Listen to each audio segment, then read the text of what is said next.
आज Doubtnut app download करें। Doubtnut पर अपने सभी गणित, रसायन विज्ञान, भौतिक विज्ञान और जीव विज्ञान के डाउट्स का करो सफाया। बस प्रश्न की फोटो खींचो, एक ही प्रश्न को क्रॉप करो और तुरंत वीडियो सोल्यूशन पाओ। अभी डाउनलोड करें। हेलो एवरीवन, हमारा सवाल दिया है कि किसी समान परमाणु के लिए Z मतलब परमाणु क्रमांक 54 है तथा A यानी द्रव्यमान संख्या 115 है। परमाणु में इलेक्ट्रॉन कितने होंगे तथा न्यूट्रॉन कितने होंगे ये बताना है। यदि एक परमाणु एक बीटा कण ये परमाणु एक बीटा कण उत्सर्जित करे तो बताएं कि बीटा कण परमाणु के किस भाग से उत्सर्जित होता है तथा उत्सर्जन के परिणामस्वरूप एक नए Z परमाणु के Z और A क्या होंगे तथा न्यूट्रॉनों की संख्या कितनी होगी। ठीक है, ये हमें बताना है। तो कितना दिया हमें, कोई समान परमाणु हो, ठीक, कोई परमाणु है हमारा, उसमें कोई किसी परमाणु के लिए कितना दिया है, Z जो है परमाणु क्रमांक होता है, Z को बोलते हैं हम लोग परमाणु क्रमांक। ठीक है, ठीक है, ये कितना है 54 दिया है। और A ये कितना होगा, ठीक है, द्रव्यमान संख्या मतलब द्रव्यमान संख्या कितनी दी है, ठीक है, एटॉमिक मास बोलते हैं इसको, ये दिया है A 115 दिया हुआ है।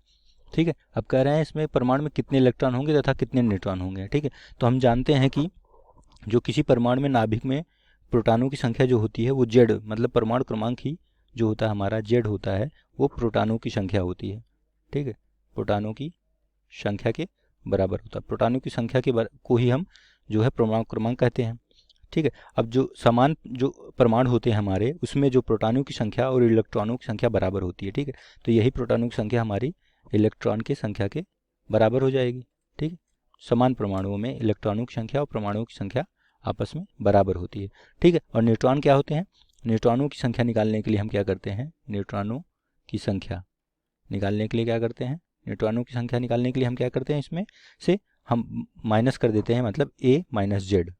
ठीक है, द्रव्यमान संख्या में से प्रोटॉनों की संख्या माइनस कर देते हैं तो हमें न्यूट्रॉनों की संख्या मिल जाती है। ठीक है, तो हमें अब दिया है हमारा, कोई मान लेते हैं हम इसको x मान लेते हैं। ठीक है, कोई नंबर है, तो ये Z ये है 115 ये दिया। ठीक है, तो अगर हमें, तो इसमें अब क्या हमसे पूछा है, हमसे पूछ रहा है कि परमाणु कितने इलेक्ट्रॉन होंगे तथा कितने न्यूट्रॉन होंगे। तो इलेक्ट्रॉनों की संख्या कितनी हो जाएगी, इलेक्ट्रॉन हमारे हो जाएंगे 54। ठीक है, 54, और प्रोटॉन प्रोटॉन नहीं न्यूट्रॉन पूछा है, तो न्यूट्रॉन कितने हो जाएंगे, न्यूट्रॉन हो जाएंगे 115 माइनस 54। 115 माइनस 54, इसको घटाएंगे कितना आएगा हमारा 61। ठीक है, तो ये हमारा आंसर हो जाएगा। ठीक, मतलब हमारे कितना इलेक्ट्रॉन हो गए 54 और न्यूट्रॉन कितने हो गए 61। ये पहले पार्ट का आंसर है। ठीक है, अभी कह रहा है कि अगर उसमें से एक बीटा कण उससे उत्सर्जित करे। ठीक है, तो बीटा कण बताएं कि बीटा कण परमाणु के किस भाग से उत्सर्जित होता है तथा उत्सर्जन के परिणामस्वरूप नए परमाणु के Z और A क्या होंगे। ठीक है, तो कह रहा है कि अगर ये बीटा कण उधर से उत्सर्जित करे, ठीक है, एक बीटा कण, हम एक बीटा कण को कैसे दिखाते हैं, -1 0। तो हम जानते हैं कि अगर कोई बीटा कण उत्सर्जित होता है, अगर कोई बीटा कण उत्सर्जित होता है तो उसके परमाणु क्रमांक में, ठीक है, परमाणु क्रमांक यानी कि Z में जो है एक की वृद्धि हो जाती है। ठीक है, Z में एक मात्रक की वृद्धि होती है। ठीक है, एक मात्रक की वृद्धि होती है, और जबकि उसके द्रव्यमान संख्या यानी A में कोई परिवर्तन नहीं होता। ठीक है, कोई वृद्धि नहीं होती या कोई परिवर्तन नहीं होता, कोई परिवर्तन नहीं होता। ठीक है, अब ये कह रहा है कि अगर बीटा कण जो हम जानते हैं, और बीटा कण किससे उत्सर्जित होता है ये बताना है। तो बीटा कण हम जानते हैं नाभिक से उत्सर्जित होता है। ठीक है, बीटा कण किससे उत्सर्जित होगा, नाभिक से उत्सर्जित होगा। ठीक, नाभिक से उत्सर्जित होता है, उस परमाणु के नाभिक से उत्सर्जित होता है। इसलिए जो है नाभिक का एक न्यूट्रॉन जो है, एक बीटा कण उत्सर्जन होने पर उसमें से एक न्यूट्रॉन घट जाएगा। ठीक है, अब परंतु नाभिक का एक प्रोटॉन बढ़ जाएगा। ठीक है, मैंने बताया ना Z परमाणु क्रमांक जो है प्रोटॉन के बराबर है, तो उसमें से एक मात्रक बढ़ जाएगा। ठीक है, और लेकिन नाभिक के द्रव्यमान संख्या में कोई परिवर्तन नहीं होगा।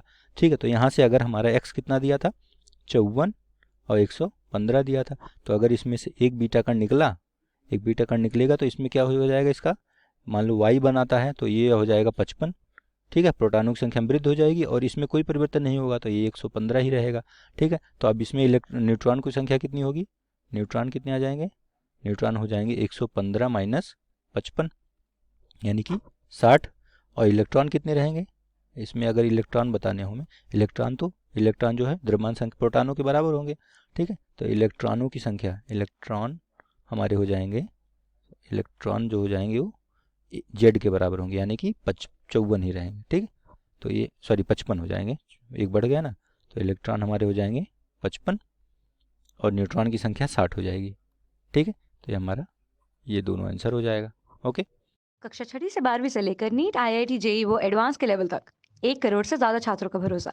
आज ही डाउनलोड करें डाउटनेट ऐप या व्हाट्सएप करें अपने सारे डाउट्स 8400 400 400 पर।